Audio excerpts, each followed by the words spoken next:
आज का टॉपिक है हमारा model of DNA given by Watson and Crick. Class BSc part second paper first unit first का topic model of DNA given by Watson and Crick. इससे पिछली class में अपन ने पढ़ा था स्ट्रक्चर ऑफ डीएनए की मॉलिक्यूलर संरचना। डीएनए की मॉलिक्यूलर संरचना में डीएनए का निर्माण 3 कंपोनेंट से मिलकर होता है, शुगर मॉलिक्यूल, फॉस्फोरिक एसिड व नाइट्रोजनस बेस के द्वारा। तो इस प्रकार अब पढ़ेंगे मॉडल ऑफ डीएनए की डबल हेलिकल स्ट्रक्चर। डीएनए की double helical structure Watson and Crick ने डीएनए मॉलिक्यूल के लिए डबल हेलिकल मॉडल प्रस्तुत किया। इस मॉडल के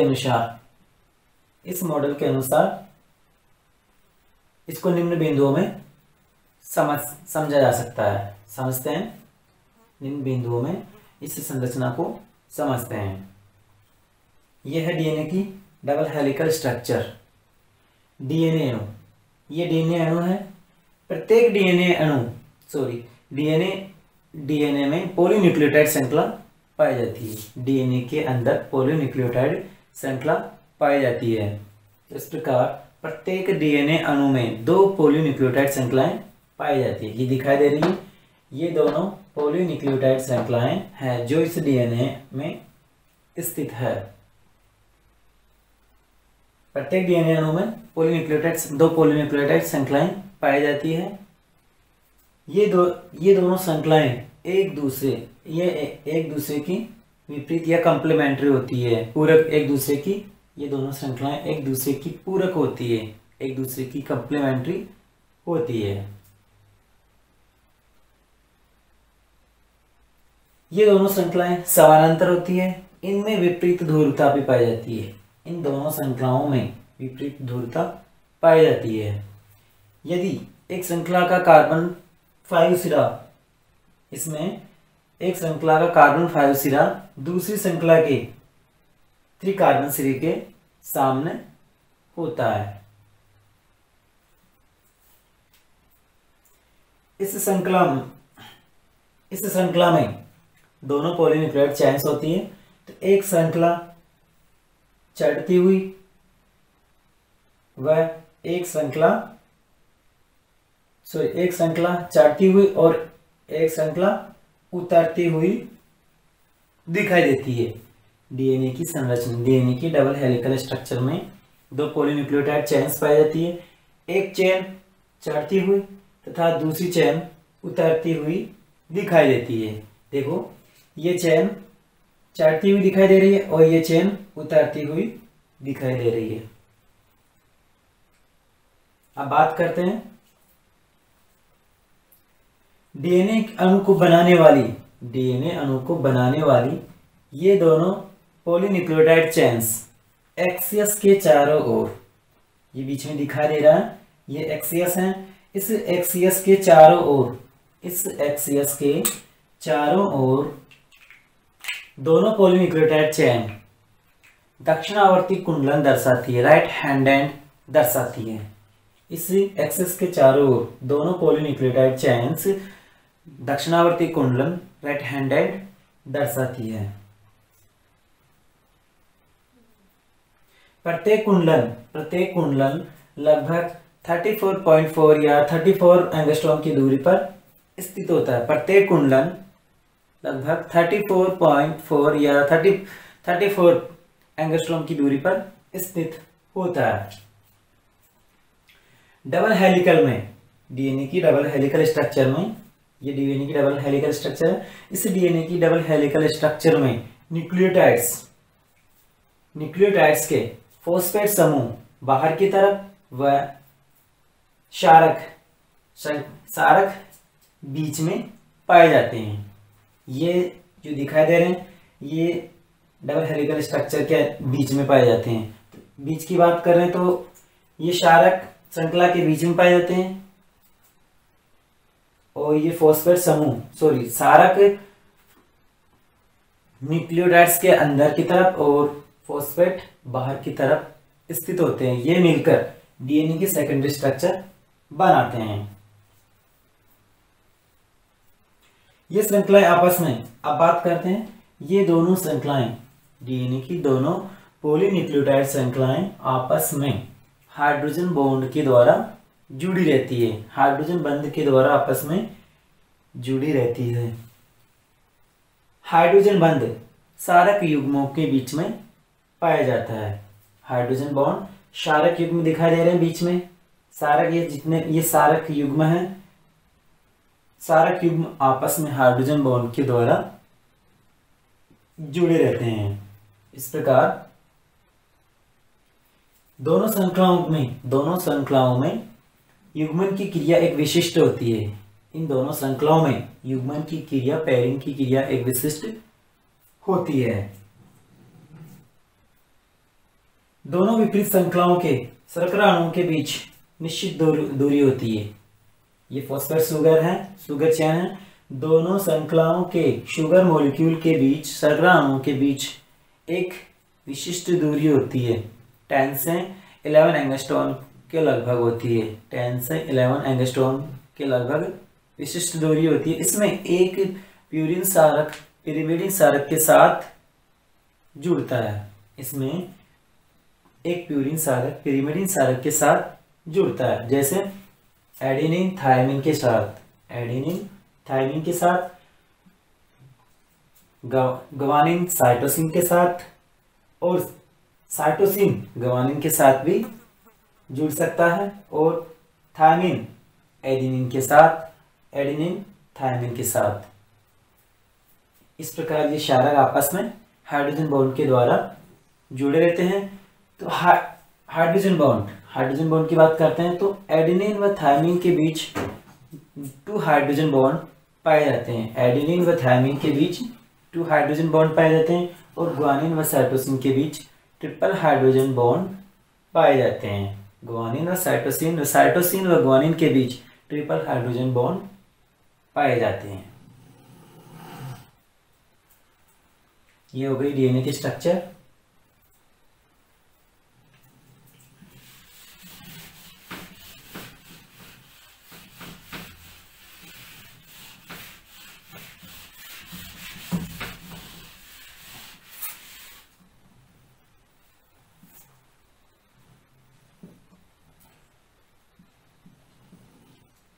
सन 1953 में 1953 में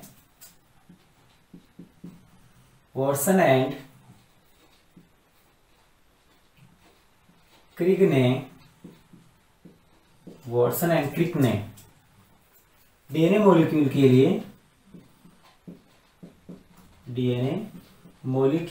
लिए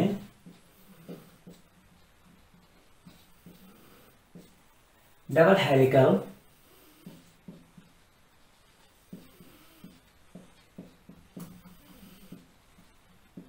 मॉडल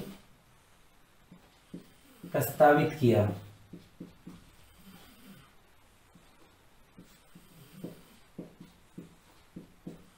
इस मॉडल को निम्न बिंदुओं में समझा है। निम्न बिंदुओं में इसके निम्न बिंदु है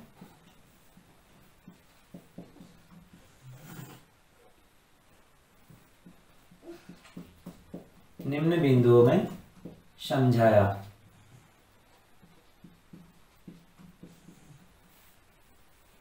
इसको निम्न बिंदुओं में समझाया। पहला है डीएनए का निर्माण पॉलीन्यूक्लियोटाइड चेन्स के द्वारा होता है। डीएनए का निर्माण फॉर्मेशन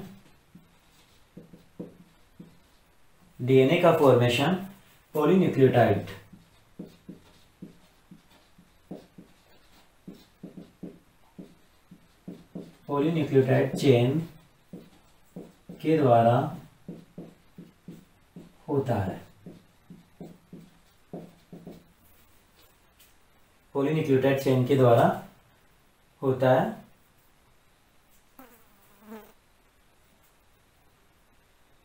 इसमें 4 न्यूक्लियोटाइड, 4 इस श्रृंखला, हाँ इस चेन में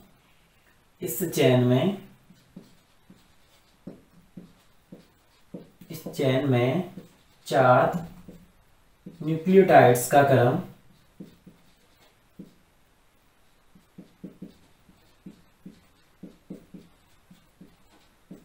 डीएनए की सेकेंडरी स्ट्रक्चर बनाता है।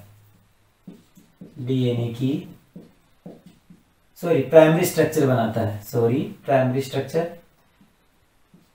डीएनए की प्राइमरी स्ट्रक्चर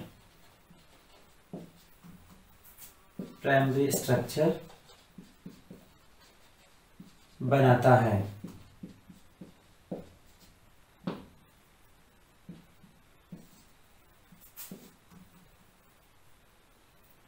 प्रत्येक डीएनए मॉलिक्यूल में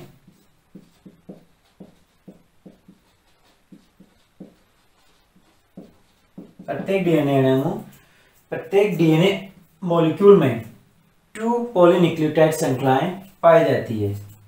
2 पॉलीन्यूक्लियोटाइड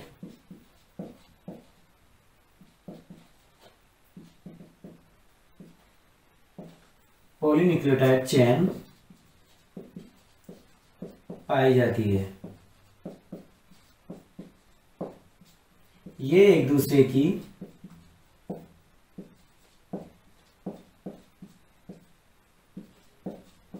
पूरक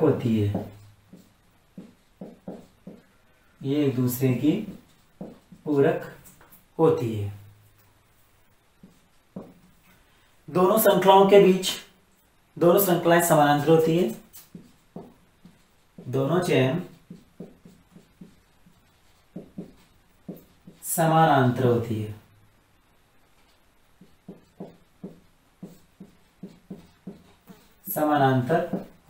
है। तथा इनमें विपरीत ध्रुवता पाई जाती है।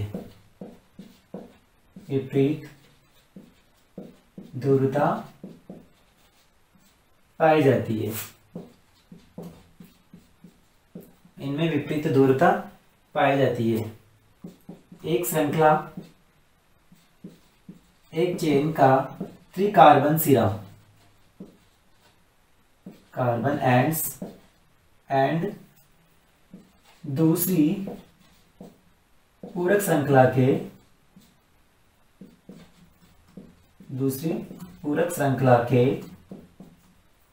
5 कार्बन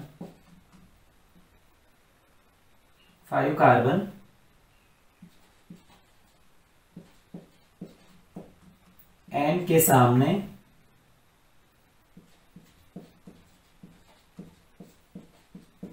होता है।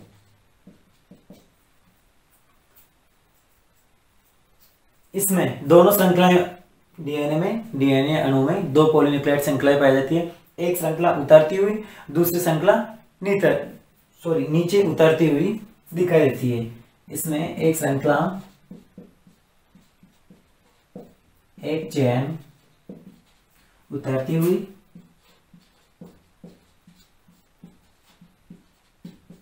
तथा दूसरी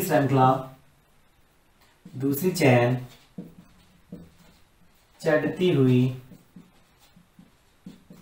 दिखाई देती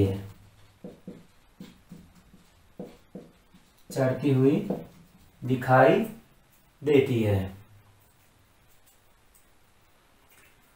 इस न्यूक्लियोटाइड श्रृंखला में, इस पॉलीन्यूक्लियोटाइड श्रृंखला में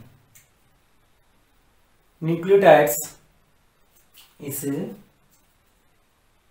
दोनों श्रृंखलाओं में अणु का क्रम विपरीत दिशा में होता है।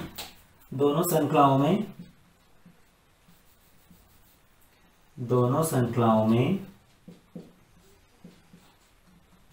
दोनों चेन्स में अणुओं का क्रम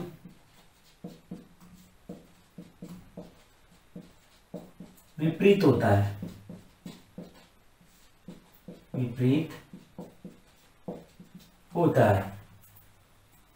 इस प्रकार डीएनए का फॉर्मेशन पॉलीन्यूक्लियोटाइड चेन के द्वारा होता है। इस चेन में 4 न्यूक्लियोटाइड का क्रम डीएनए की प्राइमरी स्ट्रक्चर बनाता है। प्रत्येक डीएनए मॉलिक्यूल में 2 पॉलीन्यूक्लियोटाइड श्रृंखलाएं पाई जाती है जो एक दूसरे की कम्प्लीमेंट्री होती है, पूरक होती है। दोनों चेन समानांतर होती है, पैरेलल होती है। इनमें विपरीत ध्रुवता पाई जाती है। एक चेन का 3 कार्बन सिरा, एक चेन का 3 कार्बन सिरा, 3 कार्बन एंड दूसरी पूरक श्रृंखला के 5 कार्बन एंड के सामने होता है। इसमें एक चेन उतरती हुई तथा दूसरी चेन चढ़ती हुई दिखाई देती है डीएनए की डबल हेलिकल संरचना में। दोनों चेन्स में अणुओं का क्रम विपरीत होता है। दोनों श्रृंखलाओं में अणुओं का क्रम विपरीत, एक दूसरे के विपरीत होता है।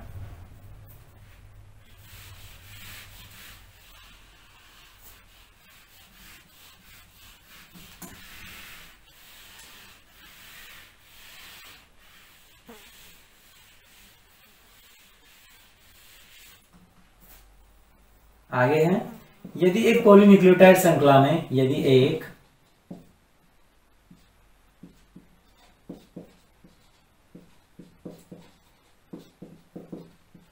पॉलीन्यूक्लियोटाइड चेन में फॉस्फोडाइएस्टर बॉन्ड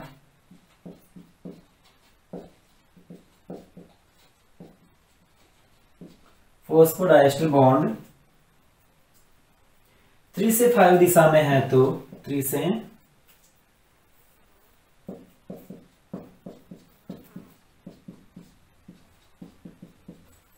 से 5 दिशा में है तो दूसरी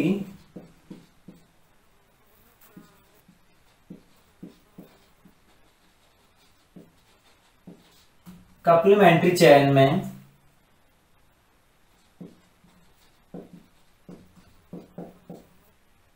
फाइव से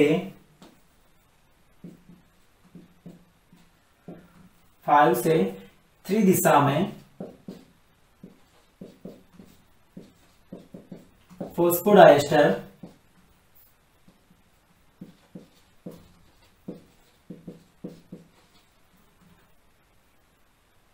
बॉन्ड होंगे।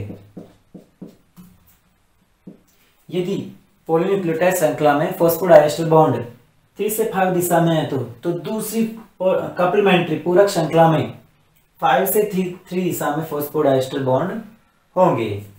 आगे बात करते हैं।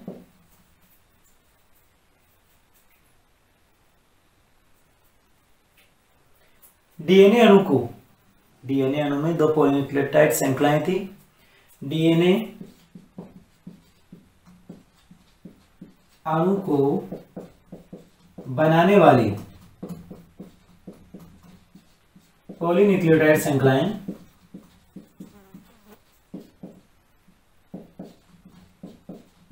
पॉलीन्यूक्लियोटाइड चेन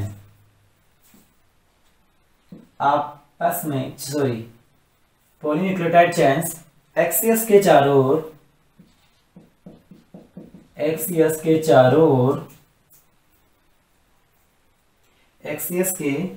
अक्ष के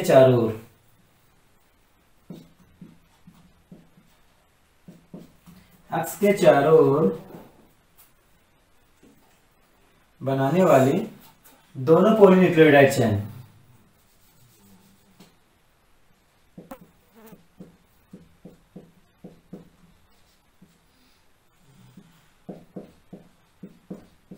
डीएनए अणु को बनाने वाली दोनों पॉलीन्यूक्लियोटाइड चेन एक्सिस के या अक्ष के चारों ओर दक्षिणावर्ती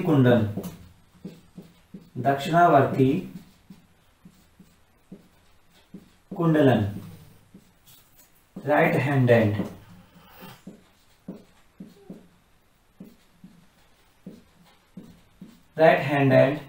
दर्शाती है। यह डीएनए की सेकेंडरी स्ट्रक्चर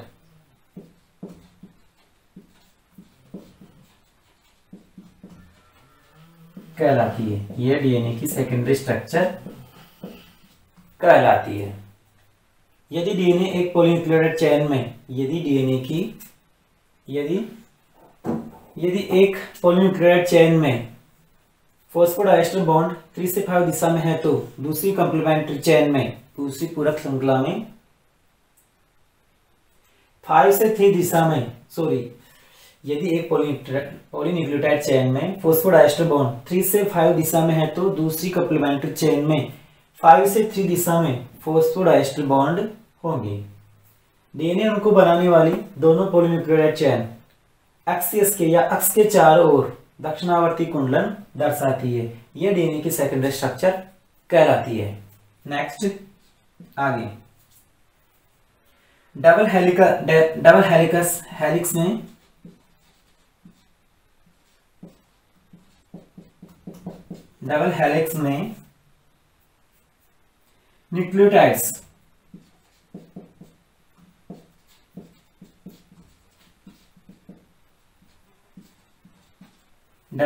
में न्यूक्लियोटाइड्स के फोस्फेट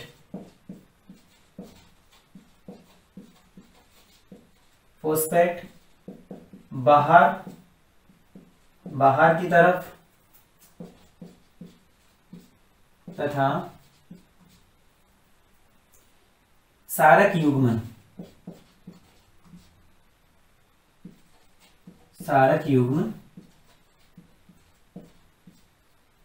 अंदर की ओर होते हैं। सारक युग्म अंदर की ओर होते हैं, अंदर की ओर होते हैं। नेक्स्ट बात करते हैं इस प्रकार डबल हेलिक्स में डीएनए की डबल हेलिकल स्ट्रक्चर में न्यूक्लियोटाइड्स के फॉस्फेट बाहर की तरफ व सारक युग्म अंदर की तरफ होते हैं। नेक्स्ट जो डीएनए की दोनों पॉलीन्यूक्लियोटाइड चेन्स होती है, डीएनए के अंदर 2 पॉलीन्यूक्लियोटाइड चेन्स होती है, वो आपस में हाइड्रोजन बॉन्ड के द्वारा जुड़ी रहती है। डीएनए की दोनों पॉलीन्यूक्लियोटाइड चेन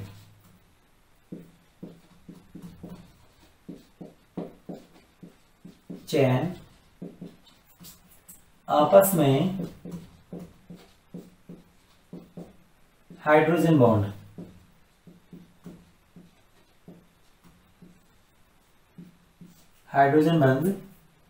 या आपस में हाइड्रोजन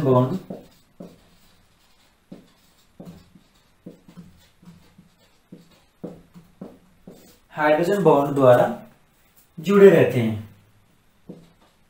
हाइड्रोजन बॉन्ड द्वारा जुड़ी रहती है, आपस में हाइड्रोजन बॉन्ड द्वारा जुड़ी रहती है। बात करते हैं हाइड्रोजन बॉन्ड की। हाइड्रोजन बॉन्ड क्षारक युग्मों के बीच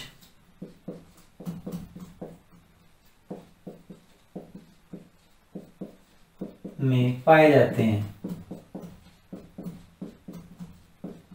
क्षारक युग्मों के बीच में पाए जाते हैं। हाइड्रोजन बॉन्ड क्षारक युग्मों के बीच पाए जाते हैं। नेक्स्ट पढ़ते हैं दोनों श्रृंखलाओं के बीच क्षारक युग्मों की क्रिया एक विशिष्ट होती है। दोनों चेन्स के क्षारकों के बीच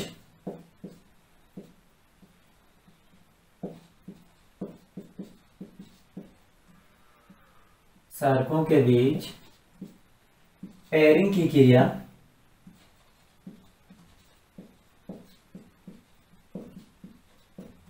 विशिष्ट होती है।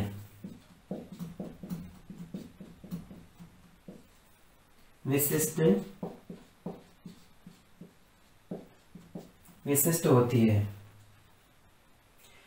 क्योंकि दोनों विपरीत श्रृंखलाओं क्योंकि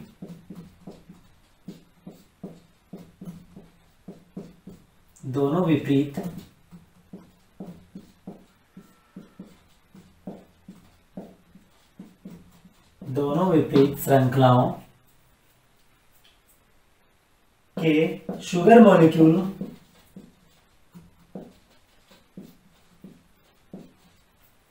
मॉलिक्यूल के बीच निश्चित दूरी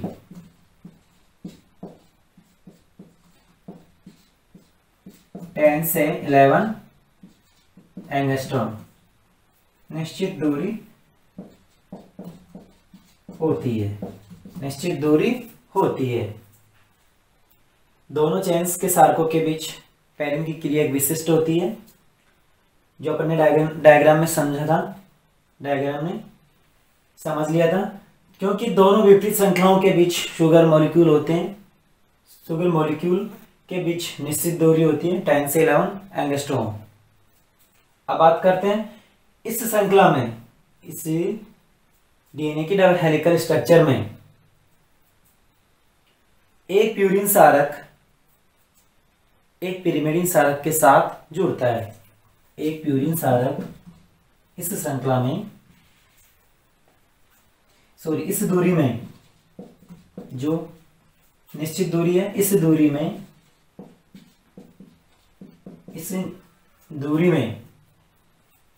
एक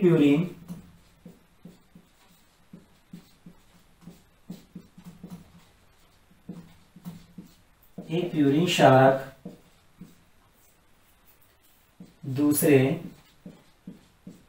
एक पिरिमिडिन सारक से पिरिमिडिन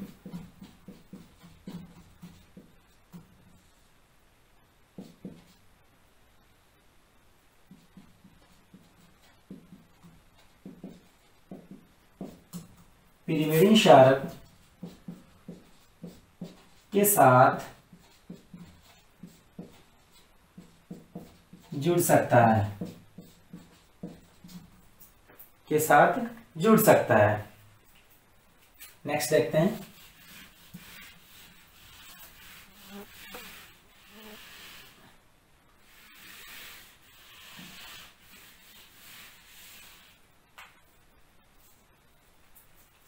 एडेनिन थायमिन के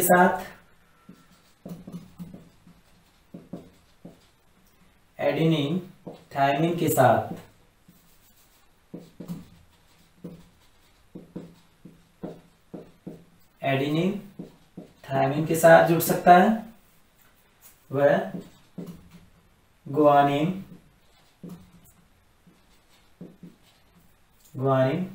साइटोसिन के साथ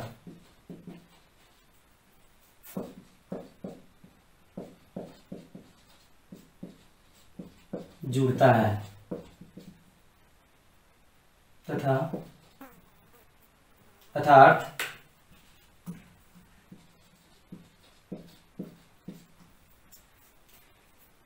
ये दोनों क्षारक आपस में हाइड्रोजन बॉन्ड के द्वारा जुड़े हुए हैं। अर्थात थायमिन एडेनिन के साथ भी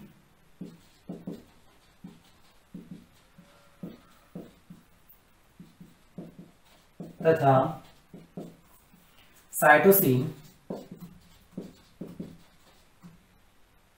गुआनिन के साथ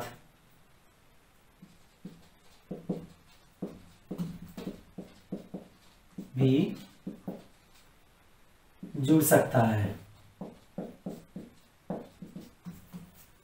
एडेनिन थायमिन के साथ, गुआनिन साइटोसिन के साथ जुड़ता है। अर्थात थायमिन एडेनिन के साथ भी जुड़ सकता है और साइटोसिन गुआनिन के साथ भी जुड़ सकता है।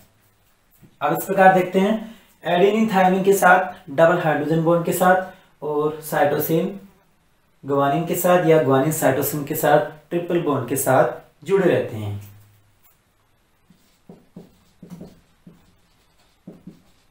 एडेनिन थायमिन के साथ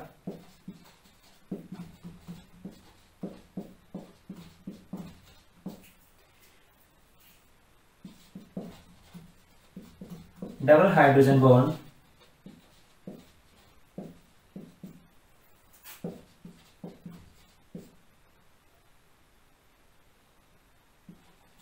जुड़ता है।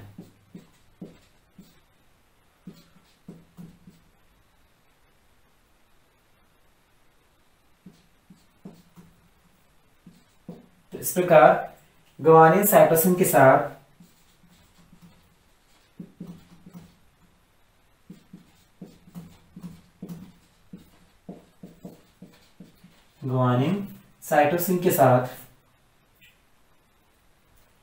ट्रिपल हाइड्रोजन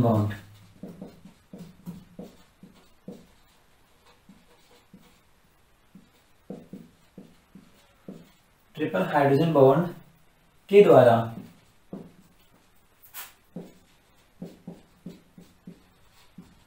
जुड़ते हैं।